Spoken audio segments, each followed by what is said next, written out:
Ar dažniausiai išeinantys žmonės supranta, kad jie išeina? Tai kaip teko būti reanimacijoje ir matyti, kaip žmonės su vamzdeliais, tarkim, ir jie kvėpuoja ir miršta vieni. Taip. Ir neįleidžia ten artimojo. Tai šitą dalyką labai norėčiau pakeisti. Kaip sako, gydytojų darbas va būtent tave išgelbėti, o neleisti tau oriai išeiti. Tu gyvensi, kol turi dar tikslų. Kol dar planai tavo yra, tu negali išeiti. Tas labai geras planai, ar ne? Taip, atsibusk žmogau, nes tikrai mums rodo gražiuoju būdu. Gyvenimas nėra nusiteikęs prieš. Taip. Bet mes labai ir atsipalaiduojame. Ir kaip tu jau nematai, jau kažką daryti, tai su tavim reikia.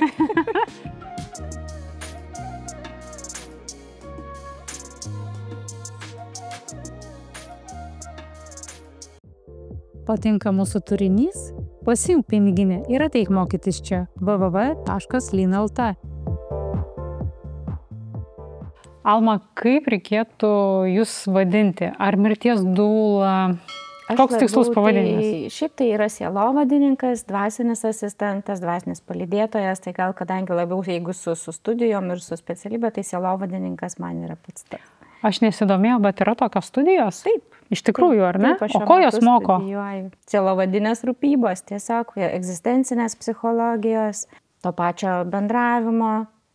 Tiesiog tai yra psichologija viena, psichologija, socialinis darbas, daugiausiai tai psichologija. Bet vadinasi, ta specialybė nėra skirta būtent išlydėti mirštantįjį?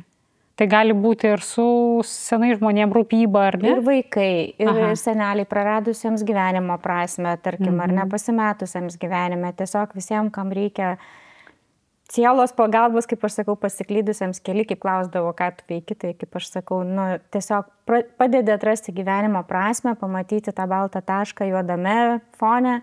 Aplamai sakyti, tai tiesiog ausis. Ausis, kurios išklauso. Visų pirma išklauso, ne tavęs neteisia, neaiškina, nepatarinėja, o tiesiog išklauso ir padeda žmogui pačiam atrasti kelią. O visuomenėje tai yra toks, mirtis yra didžiulis tabu. Taip. Kodėl pasirinkai tokią sritį? Atrodo, mes labai siekiam džiaugsmo gyvenime. Taip. Mes labai neigiam, apsimetam, kad to nėra, kol mūsų ar mūsų artimus neištinka, ar ne? Ir labai dažnai netgi ir tuos žmonės, kurių artimas žmogus mirė, jie tada labai vieni lieka. Jie nežino, į ką kreiptis ir su kuo bendrauti, ar ne? Iš kur tavo tema, kaip jinai taip atėjo? Pirmiausia, tai jeigu pradedant nuo to artimų išėjimų, tai pirmiausia, kaip išėjo mano mama, aš iki tol irgi galvojau, kad žmonės iš vis nemiršta, kad gyvena amžinai ir aš čia visą laiką gyvensiu ir būsiu sveika, gyva ir viskas klosis kuo puikiausiai. Ir susidūrus su tą artimą mirtim ir pamačius, kas tai vyksta reanimacijoje ir kaip žmonės guli vieniši ir prijungti vamzdeliais ir tave išvaro net nepabuvus nei 5 minučių ir tada man pasidarė labai skauda. O šiaip tai tokie atvejai, kad jaučiau gyvenime, kad turiu kažką padaryti. Kažko atėjau, ar ne, turiu tikslą, bet nerandu, nežinau, kas tas yra ir nežinai atsakymo. Po to teko pačiai susidurti su gyvenimo iššūkiais, tada teko su ligom susidurti, jas įveikiau ir šiek tiek ir mistikos, ir dvasinių tų dalykų ir tiesiog atradau tą kelią, kad aš turiu būti čia. Ir pradėjau ieškoti, ką aš dėl to galėčiau padaryti. Ir galvoju, socialinis darbas. Tas, kur tu irgi save gali kažką tai, ar ne, kitam, per save atiduoti kažką tai kitam. Ir bandžiau tai ir supratau, kad čia ne man. Ir tiesiog ieškojau, verčiau sielovada, kas tas gali būti, ar ne. Ir radau, kad Švento Ignaco Lojolos kolegija ruošia sielovadinę rūpybą. Ir atsidūriau taip tenai ir tada susidūriau konkrečiai su tai žmonėmis, kur matai mirti ir kurie kenčia ir gyvena. Ir tada, ir tu pajutai, pirmą kartą labai labai verkiau, išverkiau matomai kiek reikėjo ir tada supratau. O kodėl verkiai? Ar tai išgąsdino? Kokius jausmus tai kėlė? Pradžiai buvo tikrai baisu, buvo baisu, kad vieną dieną gal ir tu to žmogaus vietoje būsi ar ne, ir tas pats artimas ar kaimynas, ir visi mes kažkada atsidursim ant tos lenkščio, ar ne. Tai buvo turbūt, gal verkiau daugiau, ne ta baimė buvo, bet toksai, kad net ir ten žmonės dar jie sugeba džiaugtis, jie sugeba šypsotis, kurie dar tarkim, nėra visai jau, kur tik tai guli kaip paliatyvas tas, tarkim, ar ne. Tai tas buvo labai labai, nes aš demencijos skyriui su žmonėm tais bendravau, tai ten atrandi tą džiaugsmą, o po to studijos parodė labai daug apie kančios prasme. Pradėjome, kad netgi toje kančioje tu gali atrasti prasme. Kokią? Gyvenimą. Gyvenimo prasme, kodėl tu gyveni, kodėl tu džiaugiesi. Ir ta prasme net pradėjau daug knygų skaičiau, kaip žmonės išeina irgi su kančia, ar ne, ir joje atranda džiaugsmą. O ko žmonės moko mirtis? Ko mirtis moko gyvenime? Tai paprasčiausia turbūt to gyventi. Iš tiesų gyventi, nes kaip aš kiekvieną dieną įvardinu stebuklą. Kiekvieną dieną savo dieną įvardinu kaip stebuklą, kiekvieną kartą kūrėjui vakarais dėkoju už kiekvieną išgyventą akimirką. Tai ko gero, kad priimt kaip stebuklą, kad mes tokie esame. O tu esi, kaip suprantu, tarpininkas tarp mirštančio ir jo artimųjų. Ir galbūt netgi tarp personalo to jungtis, ar ne? Ką tu jauti, kaip tu komunikuoji? Papasako, aš tiesiog net nežinau visos tos virtuvės, kokių baimių kyla artimiesiam. Ką jiem reikia žinoti? Aš tai galvoju, kad artimiesiams tai pirmiausiai turbūt reikia kiek įmanoma, aišku, atiduoti tas paskutinės dienas, šalia to žmogaus būti, ar ne, bendrauti, tarkim, ne tai, kad ko mokom, bet ką tu patari, išgirsti tu pirmiausiai žmogaus poreikį, jeigu jis dar kalba, išgirsti paskutinį norą, ar ne, ką jisai galėtų dar norėtų padaryti. Padedi susitaikyti, tarkim, su to pačiu išėjimu. Būna baisu, taip. Aš pati, kaip sakau, nes, net susidūrė, tu nežinai, bet tarkim buvo sunkia operacija, mano irgi, ir aš ėjau ir tiesiog atsidaviau į rankas, nes tu pats nežinai, kas su tavim bus ir kaip tau bus su pasitikėjimu. Tai tiesiog ir žmonės, jeigu jie yra tikintys, jie labai tai žiūri, tarkim, paprasčiau, ar ne? Apie tas pačias sielas kalbant, kelionės, jų, kad jos tikrai, jeigu tu keliauji į šviesą ir žmogui yra ramiau, tai va tas toks susitaikymas, kad tu neliksi vienas, kad vis tiek kažkur tave pasitiks, kažkur tai tavo nueis, ar ne? Tai ir žmogui ir artimai tam ruošia. O kodėl tavęs negazdina kitų neigiamos baimės ar skausmo emocijos? Turbūt todėl, kad aš dvasinį kelią turiu labai puikų dvasinį mokytoją, su kuriuo aš einu per meditacijas, per tą visą dvasinį kelią ir kur žmogus nueina, kurio energija dingsta, tai turbūt man tai yra lengviau. Daugam tai nesuprantamas dalykas, iš tiesų keistai žiūri mane, bet čia va būtent šitas žmogus man padėjęs pereiti šitą kelią ir prieš pradedant savo kelią aš paklausiau jo, sakau, kaip jūs manote, ar aš galėčiau, sakau, būti palydėtojas ir palydėti žmonės ir išgirdau tokį ir pastiprinimą. Taip, sako, taigi tu pati praėjai šviesos kelią. Tai čia buvo toks pastiprinimas. O kaip manai, kokia yra svarbiausia tavo savybė kaip palydėtojos mirštančiojo? Ko gero pačiai nepasiduoti tai baimiai. Iš tiesų yra labai baisu, kad čia galbūt neprikiptų, nepasiliktų, ne, ir visa kita, kaip visus gazdina daug kas. Iš tiesų tai ne. Kada tu tiki, kad tikrai žmogus kažkur tai nueina į šviesos pusę, ar ne, darosi visai kitaip supratimas. Ar tokia veikla tau padeda daugiau pozityvumo dienose matyti, ar tu labai užsikrauni kitų slogutį? Kaip tavo diena atsiribojus nuo mirštančių atrodo? Iš tiesų tai padeda, nes padeda, ne tai, kad aš užsikraunu arba perimu jų emocijas, tikrai ne, bet aš jaučiuosi tuo, kad bent kažkiek tam žmogui tu gali padėti pasijusti lengviau. Pasijusti lengviau tikrai. Aš tikiu, kad būna labai netikėtų mirčių, turbūt jaunų žmonių, vaikų, ar ne?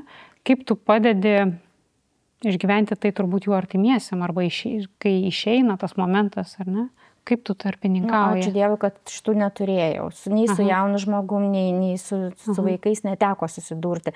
Teko tiesiog aplinkoj matyti, kaip tai išeina. Tai buvo tikrai, buvo tragiškas, bet aš pati dar nejau tuo keliu, ar ne.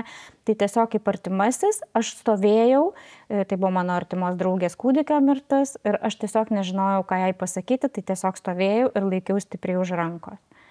Tai irgi buvo didelė pagalba. O ko dažniausiai gailisi arba kokios paskutinės mintis būna anapilin išeinančių žmonių? Ko mes ilgą gyvenimą nugyvenę gailimės, ką praradę, nepadarę, kas tai yra? Dažniausiai gailimės ne tai, kaip aš sakau, ne tai, ką padarėm, o to, ko nepadarėm. Ir iš tiesų žmonės gailisi ir pagrindinis, ką aš girdžiu, tai per daug dirbau. Per daug dirbau, galėjau būti su vaikais, galėjau būti su anūkais, džiaugtis, keliauti ar ne, kažką daryti. O turbūt tas laiko tėkmės mes nesuvokiam, kol esam jauni, kad jinai teka ir negrįžta, ir švaistam laiką. Tai šitą aš dažniausiai girdimas dalykas, tikrai, kad gailiuosi to, ko nepadariau ir per mažai laiko skyriau. Ir netgi tie norai visiškai paprasti, ledai, jūra, smėlis. Taip. Patys paprasčiausi. Ar tau teko susidurti su išėjimu žmogaus, kuris galbūt kažkada buvo kriminaliniam pasaulyje? Ar mirties akistata atverčia jį kažkaip į šviesą? Su kriminaliniais tai tikrai neteko susidurti su šitais žmonėm, bet aš žinau žmonės, kurie buvo visiškai netikintis, jie paskutiniu metu tikrai perėjo į šviesąją pusę ir tikrai pradėjo ir melstis, ir tikėti, ir išpažintis atlikinėti. Šitų atveju tikrai žinau. Ką tu galvoji, kuo skiriasi natūrali mirtis ir mirtis? Kitaip gal paklausiu, ką galvoji apie eutanaziją? Apie eutanaziją, jeigu asmeniškai man, tai aš už orę mirtį ir kad žmogus tikrai nugyventų tiek, kiek jam duota ir, kaip aš sakau, įprasmintų tą savo kančią. Kad atrastų per kančią, aš nesakau, kad mes turime kentėti, gink Dieve, mes gimę džiaugtis, bet netgi toje situacijoje reiktų atrasti, dėl ko aš tai darau, dėl ko man tai visą tai teikia. Bet būna labai labai baisių išėjimų, ar ne, tai vėžiniai visokie, tu vis dėlto esi prieš, ar ne? Prieš eutanaziją taip, bet aš visai nesenai, gegužės mėnesį, kaip tik atlikau mokslinį tyrimą, būtent su sielovadininkais ir medicinos personalu. Ir tą klausimą aš uždaviau, ar jūs palaikote eutanazijos įteisinimą Lietuvoje. Tai iš 165 respondentų man pasakė, kad ne. Likę, kad pateisintų, tai tada aš klausiau, kodėl, nes jie artimiausiai ir net medicinos darbuotojai susiduria. Tai vėlgi prilygina eutanaziją savižudybei dažniausiai, ar ne, kad kaip, Bet jeigu aišku, kad žmogus išeis ir labai skausmingai išeis, ten būna ir tiesiog sustoja, žmogus uždūsta, jeigu plaučiai neveiksnus, ar ne, kodėl tai yra savižudybė? Man labai įdomus tas kampas, ar ne, nes čia nėra teisingo turbūt atsakymo. Iš tikrųjų, tai. Ir aš noriu tą pasvarstyti, o nenuteis ir sakyti, kad tik taip arba kitaip. Kaip gali būti, ką medikai sako? Medikai tiesiog ir sako, kad gyvybė yra duota Dievo ir tik Dievas gali ją atimti. O dar tokių girdėjau taip pat pasakymų, kad tiesiog mes esam davę Hipokrato priesaiką, kuri privalo saugoti gyvybę ir ne, o jos neatimti. Ir dauguma ją už tai, kad nebūtų šito dalyko. Bet yra pateisinama, kaip ir minėjot, kad jeigu jau žmogaus gyvenimas minimumas ir dar žemiau, iš tiesų pateisintų. Aš asmeniškai už orę mirtį iš tiesų. Žiūrint į mirštantį žmogų, kokios dažniausiai kyla mintis pačios viduje? Ką jauti? Aš stengiuosi pamatyti viską tai šviesoj. Baisu, būna baisu iš tiesų, bet tu stengiasi pamatyti, kad tą šviesąją pusę ir tiki ir kalbėjai iki paskutinės minutės, tarkim pati savo mamą irgi komai lydėjau irgi.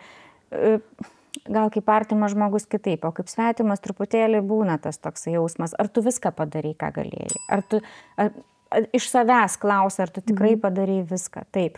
Artimieji atrodo žiūri ir čia labiau apie emocinį susijungimą tu kalbėjai. Čia tikrai ne fizinės detalės, ar ne? Taip, čia emocijos. Ar kai žmogus iškeliauja, jauti kažkokį išeinantį energijos lauką, srautą? Paskutinis atvejis buvo Vilniui, su kuriuo teko susidurti. Iš tiesų mačiau tą patį žmogų besišypsantį ir išeinantį, tiesiog jį gaubė šviesa ir jisai tikrai išėjo šviesoje. Ir artimiesiam pasakiau, kad tikrai viskas tvarkoja, būkit ramus. Nenoriu labai leistis jo į tos mistinius dalykus, bet jų būna. Kodėl? Juk mes susitikom kalbėti apie tave, tavo patį ir tavo jautimą. Ir nieks nežino, kas yra iš tikrųjų, kaip turi būti, ar ne? Yra tai, ką mes jaučiame ir kuo mes dalinamės ir leidžiame per kitus. Kažkam, kai labai tikra yra, kai tu neslepi, labai rezonuoja. Juk vis tiek, jeigu tai yra tavyje anksčiau ar vėliau, tai išaugs, prasproks. Artimieji tai visi žino ir jau nesistebi.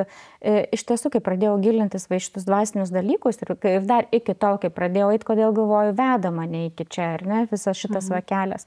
Tai gal ir prasidėjo nuo tų mistinių iš tiesų dalykų. Aš pradėjau matyti tokius dalykus ir gali vadinti sapnais, gali vadinti kaip nori, ar ne, bet tiesiog matai žmogų, jis ateina atsisveikinti. Tai gali būti pažįstamas žmogus, tai gali būti visai svetimas žmogus ir aš matau, jis tiesiog ateina, atsisveikina, ar mojuoja ir jisai išeina.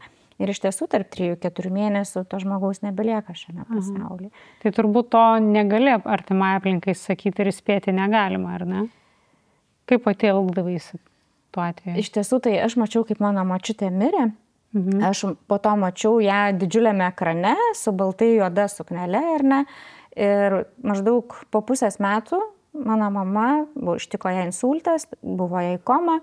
Mes nusprendėm ją kremuoti ir mums laidotuvių namai patarė, sako, gal savo drabužėliais aprenkit, vis tiek jaukiau žmogui, aš irgi už tą nuomonę. Ir aš savo mamos visus rūbus pažįstus, kaip aš sakau, tu žinai, kas jos pintoje kabo. Ir aš ieškau, tai kelnes, tai sijonai, viską iškuičiau ir radau suknelę, su kuria mačiau močiutę tam ekrane. Ir tas buvo ženklas, nors aš tos suknelės gyvenime nebuvau mačius pas ją kažkodėl. Ir aš tiesiog aprengėm su ją, mama išėjo. O ką tu asmeniškai manai apie laidojimą ar kremavimą? Kokie yra už ir prieš? Ar tas indas, kai lieka tuščias kūnas, ar svarbu, kaip jį išlydėti? Jeigu leist per save, tarkim, vėlgi, ne? Tiesiog jeigu leisčiau per save, vėlgi iš tos asmeninės patirties, aš labiau jaučiu žmonės, tos vasielas išėjusius už savęs, aplinkui mane negu kapuose. Nueini ir atrodo, iš tiesų, tu supranti, kad ten kūnas ar pelenai ar ne, bet nejauti to, kad to nėra artimesnio ryšio, aš jį labiau jaučiu aplink save. Tai gal tai ir parodo, kad va čia visa ta energija ir yra, neišeina. Niekas iš niekur neatsiranda ir niekur nedingsta. Tai tavo atsakymas turbūt, kad tu už kremaciją. Aš palaikau kremavimą, taip, nes ir būtent kaip mokytas mano, kaip mokė, siela turi išeiti kažkur, nes kadangi sako, kaip tu ją palaidojai, aš gerbiu bet kokį ritualą ir tikrai bet kokį sprendimą žmonių. Su didžiausia pagarba į visą tai žiūri. Bet taip, aš net ir apie savo kremavimą su vaikais pradėjau kalbėti, kas atrodė tikrai labai baisu buvo pačiam, ar ne, tu dar gyvas, o jau tu kalbi, kaip tu norėtum būti palaidotas.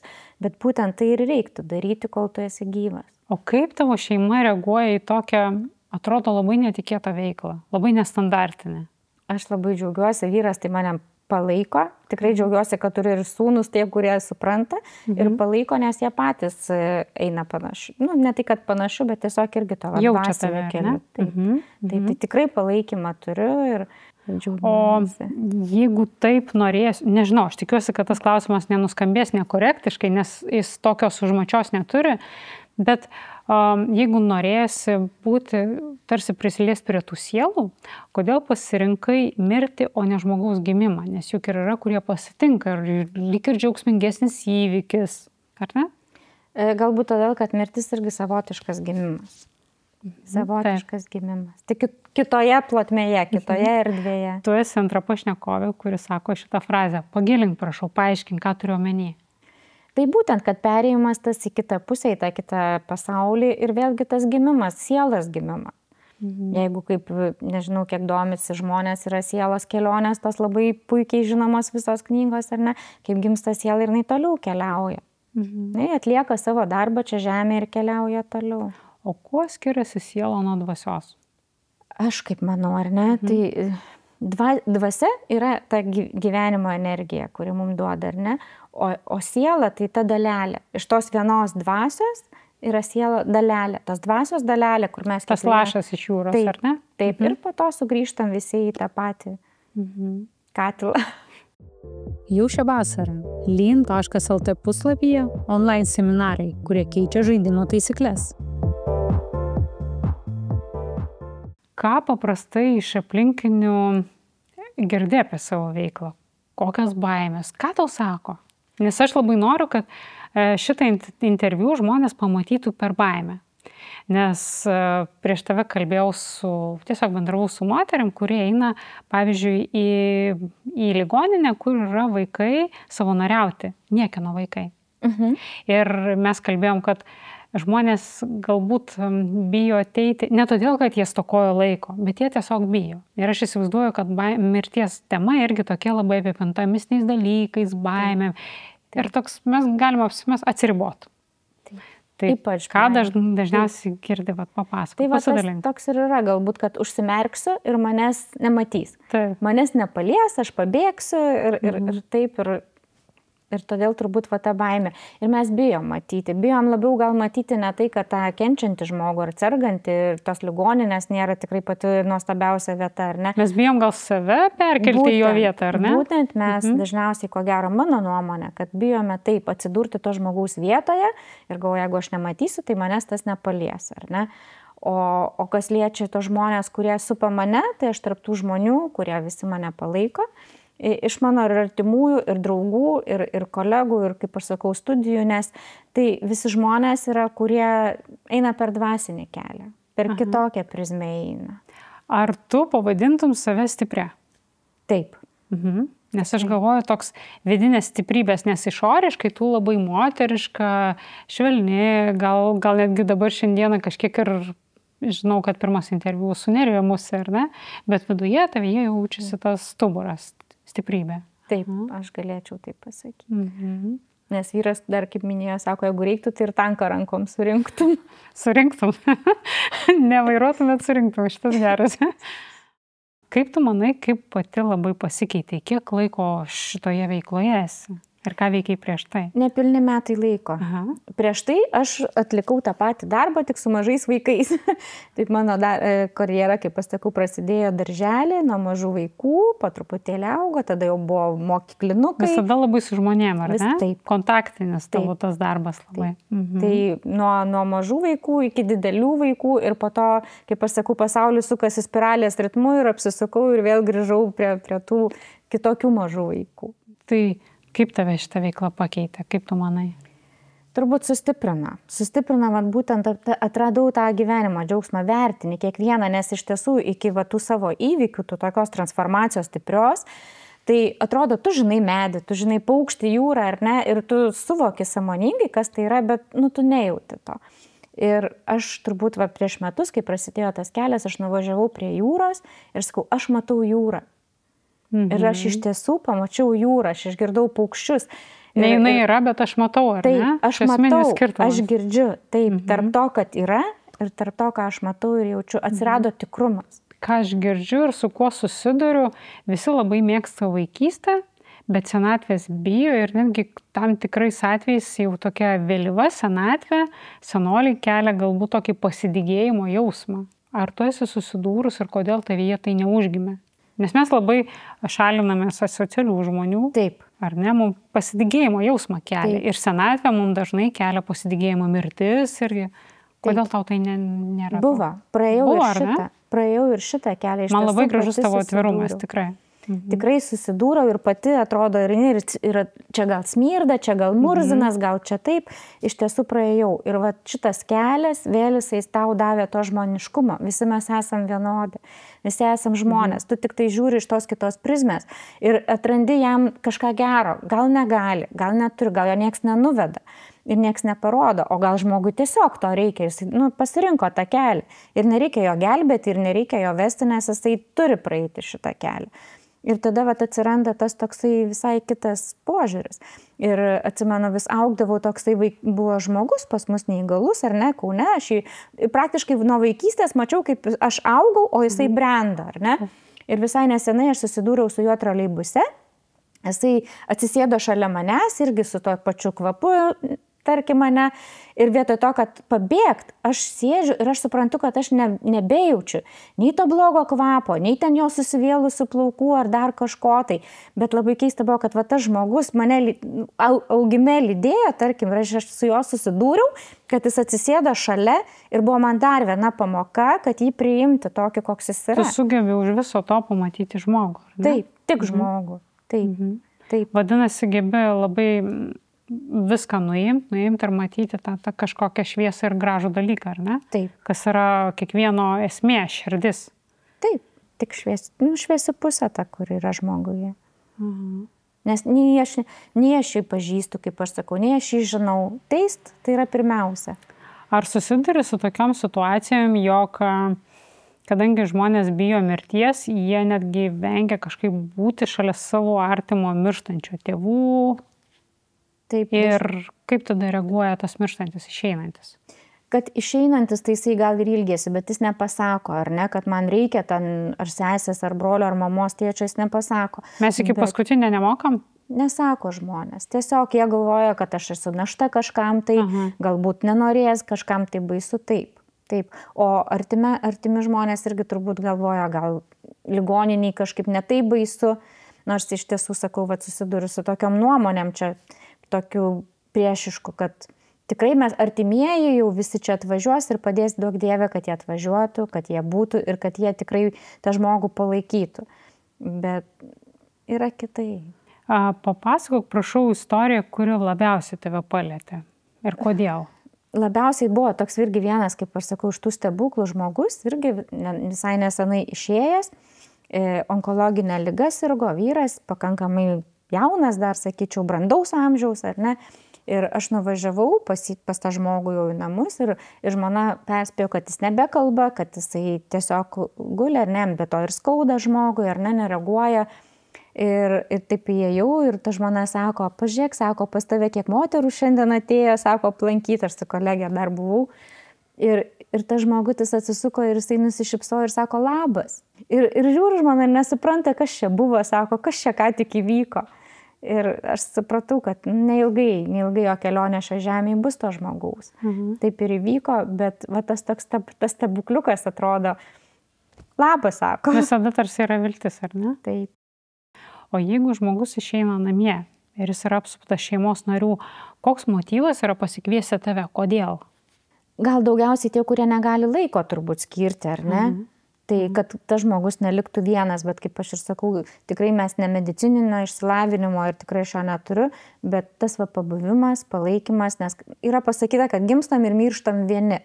Bet aš taip tikiu, kad tikrai tas palaikymas ir tas laikymas tiesiog už rankos yra svarbu žmogui. Tai va būtent galbūt laiko stoka, galimybės ne visiems būna.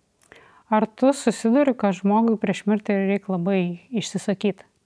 Jeigu jis gali kalbėti, kalba gal, bet ne per daugiausiai. Tiesiog tuo metu tu su juo daugiau kalbė apie jo poreikius, ką jis dar norėtų padaryti, jeigu žmogus sąmoningas, ar susitaikyti su artimaisiais, ar kažką jam palikti, ar laišką parašyti. Tiesiog, ką dar tu gali padaryti, kol tu dar esi čia. O kodėl pas mus visuomenėje mirtis yra tokia tabu, tavo nuomonė? Aš dėl baimės galvočiau. Nežinomybė, kaip visada turbūt mums yra baisu, tai ko tu nežinai. Aš pati nežinau iš tiesų, kas ten ar ne, bet va, tas toksai kelias, tas tikėjimas padeda lengviau susitaikyti. O ką norėtum pakeisti visuomenėje šią temą? Pirmiausiai tai nuomonė žmonių. Iš tiesų žmonių nuomonė, kad neteistų, pirmiausiai, kad nustotų teisti, va, kad tokie žmonės eina, padeda ar ne. Ir pirmiausia, tai kaip apie mane, kaip sužinojo, tai mane nuteisė. O iš kur tas teisimas, juk tu nesisiūlai, nesibeldai į duris ir sakai, žinau, kad pas jūs nelaimė. Taip. Juk tave kviečia. Taip, ir kas visų pirma, kaip aš įvardinu, kad aš neįvardinu kaip darbo, neįvardinu kaip verslo ar biznio ar dar kažkokie tai dalykai.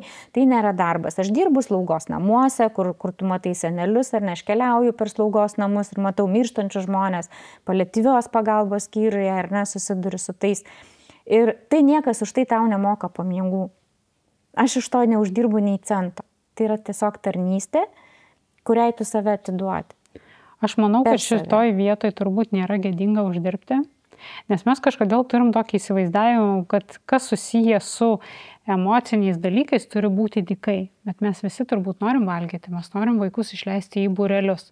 Kitas dalykas labai jauti, ar tuo manipuliuojama ir naudojamas, ar ne? Bet mes turbūt visi norim oriai uždirbti. Taip. Tai aš nematau čia priešpriešos vienas kitam, ar ne? Juk ir medikai gauna atlyginimus. Taip. Ir mes taigi pašaukimas negali būti, čia mano nuomonė tokia. Čia ir žmonių, va, toksai, aš labai džiaugčiausi, kad taip galvoja, bet jie iš tiesų galvoja, kad tai yra biznis. Kaip ir sako, visi miršta, labai geras biznis, ar ne, toli gražu. Bet kažkodėl kas antras nori būti verslininku. Būtent. Ir pabandyti, tikrai nežinau, ar kiek ten norėtų va tokioj va atsirasti padėty, iš tiesų, kuris nėra lengvas. Ir ne kiekvienas tikrai gali. Ar buvo minčių nebedaryti tai, atsisakyti? Ne. Ar stiprėja kaip tik? Kaip tik O kodėl? stiprėja. Kaip tik stiprėja, nes iš tiesų toksai ateina kaip palaikymas. Kaip palaikymas, kad aš vadinasi tikrai darau teisingai. Ir kuo nėra lengva ten eiti, ar ne, tuo keliu. Ir va toksai galvoji, aha, tave teisia ir apie tave rašo, vadinasi, tu darai gerai. Ir tikrai iš tiesų atėjo tas va toks pastiprinimas, kad aš turiu tą daryti. Ir toks galbūt išbandymas savęs siejama su tuo išbandymu, kiek aš stipri, tai išlaikyti ir tikrai žinoti, kad aš tikrai esu savo kelyje ir kad manęs nei vienas piktas žmogus neištums iš to kelio. Labai nuoširdžiai stebiuosi, kad kai žmogus daro kažkokį visuomeninį gerą darbą, galbūt visada yra žmonių, kurie neturi veiklos ir jie randa ką blogo pasakyti, bet labai linkiu tau jų negirdėti, nes apie tave kalbės visada. Visada. Galbūt buvo kažkokių tokių tavo praktikoje frazių iš tų žmonių, kuriuos lydėjai Anapilin, kurios labai kažką pakeitė. Kažkokių aha momentų, pasidalink, prašau. Iš tų momentų tai galbūt buvo artimiausias, tai mano mamos toks, kur aš, kaip sakau, po šiai dienai nešiojuosi. Tai paskutiniai tokie žodžiai, kaip tas toksai irgi buvo, atrodo, nevertinam to, ką turim kiekvieną dieną, ar ne, nevertinam net to pačio artimiausio kitą kartą to žodžio. Ir toks buvo mano pagramdukas. Tai va su tai žodžiais, o taip ir keliauja ir per tuos artimuosius. Nes vaikais mes būname, kol dar turime tėvus, ar ne? Taip. Paskui tos privilegijos netenkame. Taip. Kokį grožį dabar pastebi dar aplinkui? Ką paskutiniu metu supratai, kokie potyriai atėjo? Vakar tiesiog irgi buvom gamtoj, upe, plaukiam su šeimyna, baidarėm ir tiesiog tu užsimerki ir tu girdi kiekvieną atrodo paukštį, kiekvieną medį, kiekvieną lapą, tą žalumą ir tu supranti, kad toks vaizdas tavo akim ir tu tada pradedi džiaugtis iš vis, kad matai ir iš vis, kad tu čia esi. Ne tai, kad pavyzdžiui, kad baigėsi gyvenimas tavo, ne, artėjam vis tiek, su kiekviena diena einam arčiau tos kitos pusės, bet taip vertini, taip matai, tiesiog neįkainojami dalykai. Tai labai norėčiau visiems, kad pamatytų ir suprastų šitą. Man labai priminė, mačiau tokį socialinį projektus viešojo erdvėje, kad žmonėm, kurie serga depresija, yra tokia stovykla, ar nežinau kaip tą pavadinti, kad tiem, kurie serga gilia depresija, tokia aštrią formą turi, jiem, aš neatsimenu, 2 dienom beros užriša akis ir jie nieko nemato. Ir paskui jas išveda į šviesą ir nureša akis ir jie visi apsiverkia nuo to grožio. Nes kai tu užsirakini save, tu nematai, kas yra išorėje. Tu labai susitelki į savo skausmą. Tai čia turbūt ir yra tas pasakymas, tas pamatyti kančioj prasmę. Įprasmintis. Pagilink tą plačiau. Paprasčiausiai gal apie tai paaiškina yra knyga prasmės, žmogus ieško prasmės. Tai tavo knyga, kuri duoda iš tiesų atsakymą, kas tas prasmė, kaip net tom sunkiausiom sąlygom žmogus vis tiek pamatė tą šviesą ir neleido savo nebūti žmogumi. Tai turbūt tas išlaikė ir išleido tave dar į tą šviesesnį rytojų, kaip aš sakau. O kas tau yra būti žmogumi? Kaip tu tą supranti, kaip priėmė? Svarsčiau ir vieną kartą esu pasakius, net ar parašius kažkokiam tai savo darbe, kad žmonių daug, žmogiškumo nėra. Labai gera frazė iš tikrųjų. Mes taip labai išorę susitelkiam, labai daug veiksmo ir labai mažai prasmės. Taip. Ir vis galvoju, iš kur to pykčio, iš kur to tokio neapykantos, tos O kaip manai, iš kur jisai, kodėl jisai žmonėse pasisėja? Iš tikro sunku man pačiai atsakyti, aš nerandu pati savyje to atsakymą. Kodėl galvoju, taip, yra tikrai. Ar išeinantys žmonės paleidžia tą pyktį, jie išeina tokie... Pasikeičia? Yra ir piktų. Ir piktų, jie pyksta, bet pyksta ne dėl to, kad jie išeina arba ne dėl to, kad bet jie pyksta dėl to, kad matomai jisai jaučiasi jau negalintis kažką padaryti, kad aš čia būsiu našta žmonėm ar net ten artimiesiams ar kažkam, tai čia iš to išeina jų pyktis. Bet tavęs neužblokuoja jų pyktis, ar ne? Ne. Tiesiog tu bandai ieškoti žmogui nuraminimo, kad taip nėra. Ir tavimi rūpinasi. O kokias reakcijas tu jauti iš medicinos personalo, ar jie tiesiog fiziškai tam neturi laiko? Tai atjautai ir tam dėmesį papildomam skirti? Aš daugiausiai su slaugos medicinos darbuotojais man teko su visais bendrauti. Tai tikrai geri žmonės, tikrai kaip gydytojai ir aš labai džiaugiuosi, nes irgi vėl štai, jeigu žiūrinti tą patį darbą, tai yra 90% buvo tikinčių žmonių, kurie dalyvavo tyrime ir visi jie labai turi tą gražų požiūrį. Tikrai gražų požiūrį, kad net mini, kad ta mirtis nėra išėjimas, tai yra ne gyvenimo pabaiga, o naujas etapas, tokie gražus pamastymai ir aš labai džiaugiuosi, kad gydytojų būtent požiūris keičiasi, kad tai nėra vien tik automatiniai dalykai. Bet kaip teko būti reanimacijoje ir matyti, kaip žmonės su vamzdeliais, tarkim, ir jie kvėpuoja ir miršta vieni. Taip. Ir neįleidžia ten artimojo, tai šitą dalyką labai norėčiau pakeisti ir su vienu gydytoju, tokiu sakau, jei jisai irgi tą patį nori padaryti, sakau, jeigu užsiimsi, aš būsiu šalia. O kodėl neįleidžia artimojo? Kaip sako, gydytojų darbas būtent tave išgelbėti, o neleisti tau oriai išeiti. Jie viską turi daryti, kad tas žmogus išliktų, ar ne, ir tas dirbtinis kvėpavimas ir tas visi tie dalykai, kurie tave turėtų dar iškelti į tą gyvenimą, kiek įmanoma, ar ne. Tai turbūt ta jų pareiga gal. Bet aš labai žaviuosi, kad užsienį žiūri, atrodo, filmus ir to žaviesi, kaip sėdi žmogus šalia to reanimacijos ir tu, ne taip baisu galbūt. Aš artimai bendrauju su viena chirurgė, kuri sako, kad iš tikrųjų tai žmonės labai nori išeiti namie. Niekas nenori išeiti ligoniniai. Mes įsivaizduojam, kad ligoniniai, ar ne, iš tikrųjų niekas nenori išeiti ligoniniai, nori savo namų aplinkoje išeiti. Tai būtent, kiek žinau, tiek tenka girdėti ir iš hospiso, jeigu yra galimybė, jie nori paskutinės dienas praleisti namuose. Taip. Čia turbūt, kaip ir sako, sienas palaiko. Gal ne taip baisu. Mane nustebino tiesiog. Aš taip pati negalvojau ir nesitikėjau, atrodo, kad ligoninė, bet mes galvojam, kad ligoninė mus kažkaip pataisys ir išgelbės, ar ne? Taip. Dar tu turi viltį, kabinėsi gal. Ar dažniausiai išeinantys žmonės supranta, kad jie išeina? Taip. Aš manau, kad taip. Iš kur tas, kaip tu supranti? Turbūt tie patys pojūčiai žmonių, jie dažnai sako, patys žmonės dažnai sako, aš jau mirštu, aš jau išeinu ir jau atsisveikinu. Jie matyt jaučia žmonės, vis tiek tas pojūtis. Matyt kažkaip apleidžia juos jėga gyvybė. Jėga visų pirma, taip, kad jau nebėra dėl ko stengtis.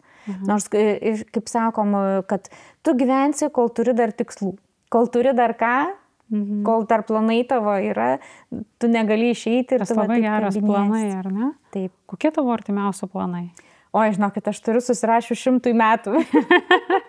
Susirašęs 100+ metų ir dar daugiau savo planus. Tai tikrai turiu ir tiesiog labai ko norėčiau ir ko prašau, tai šviesaus proto, palaikymo ir tiesiog, kad per mane galėtų ateiti ta šviesa, skleisti tą gėrį žmonėm ir tiesiog tikrai padėti, kam manęs reikia.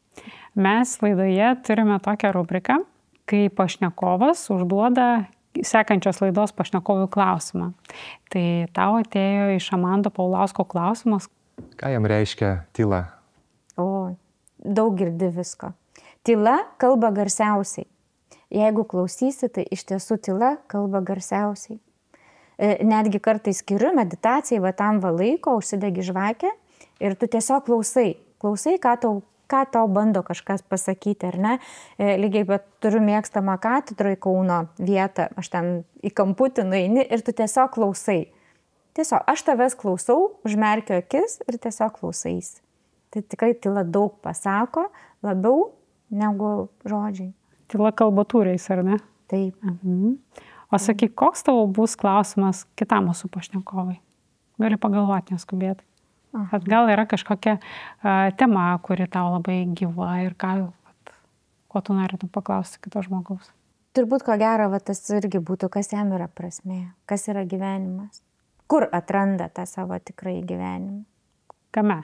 Taip, kame. Teisingai supratau. Taip. Gerai, aš pertasiu.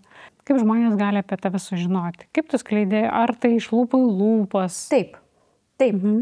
Tikrai ne kažkur verslui, ne kažkur kažkokiuose laikraščiuose, žurnaluose, ne, tai yra iš lūpų į lūpas, tai yra per mano artimus žmonės ir visi jie tą žino, kam reikia.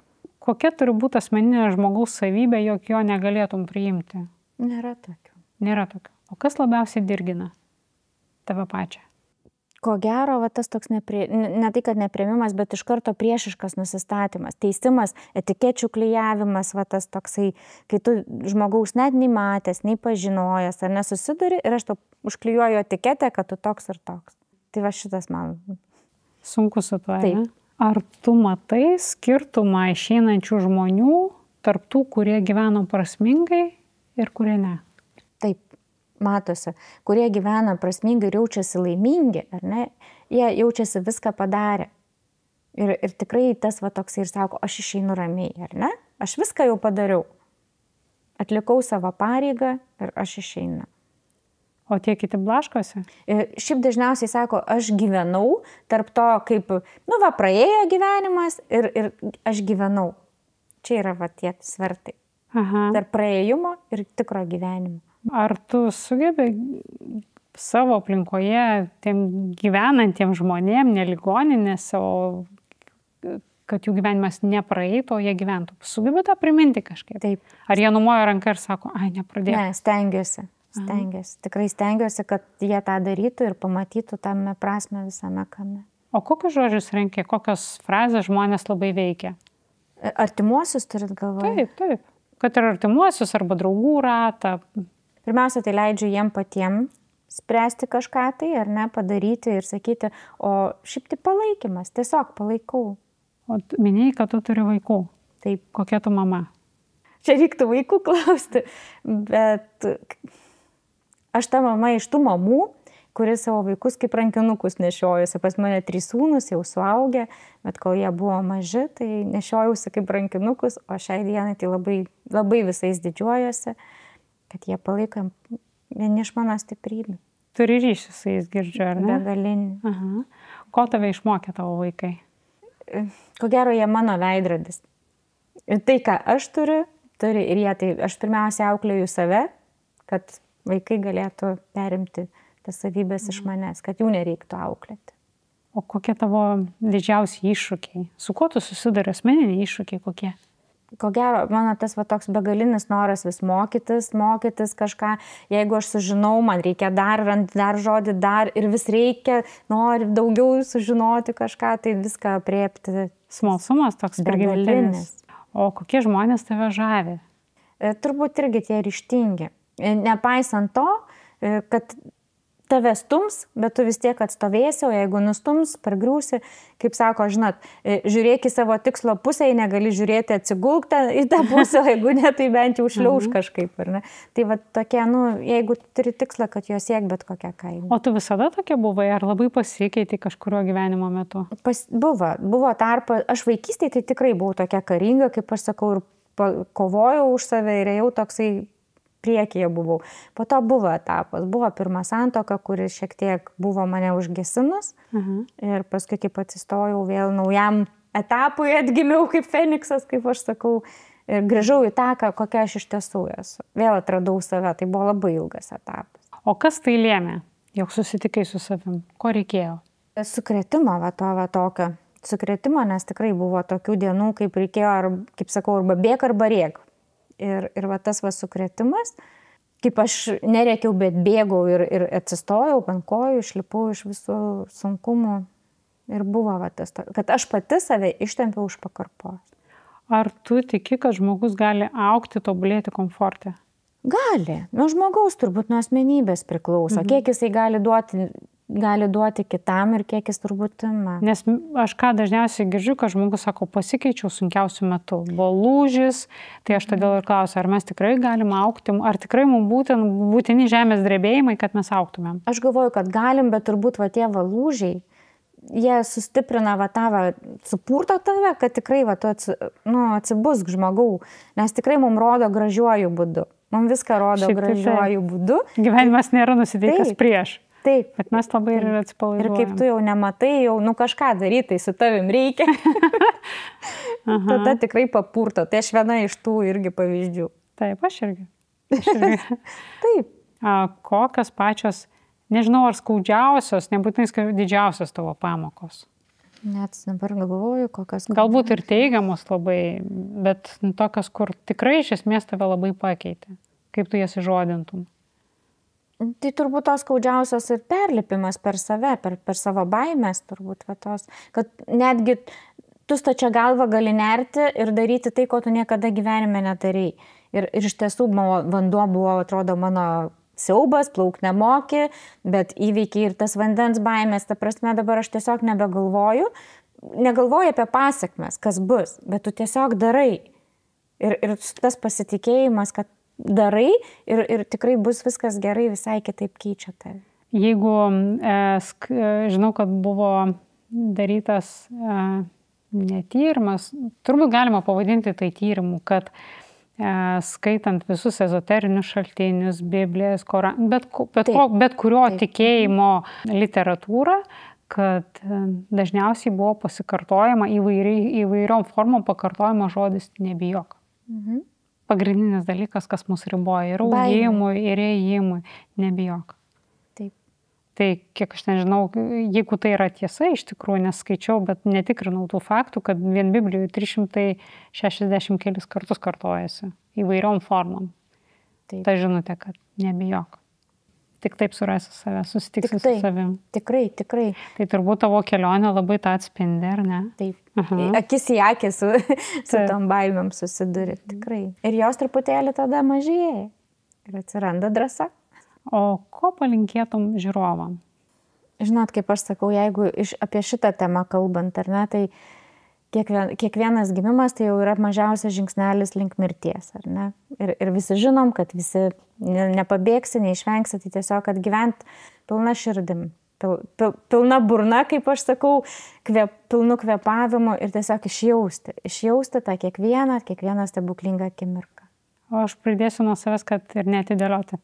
Būtent. Nes rytojus mums nepažadėtas. Tikrai taip. Tikrai taip. Ir tą kiekvieną turbūt rytinę padėką, kaip ir aš darau, tai būtent šiandien. Žiūrintis žmonės, galbūt kažkas pajaus, kad labai tavęs reikia. Kur gali kreiptis tave, surasti tiesiog tave? Labiausiai tai turbūt Facebook'e matomas. Ten yra ir mano telefonas, ir žinutę, jeigu reikia parašyti. Dėkoju tau už pokalbį, už tą šviesų, kurią skleidi. Su tavim bendraujant labai jaučiasi, kad kalbi tai, ką jauti. Ir netgi gal kažkiek ir pasitaupiai. Aš tikrai labai nuoširdžiai tau linkiu tos gražios kelionės ir uždegti žmonėse tikėjimas, nes tai yra labai brangu. Taip.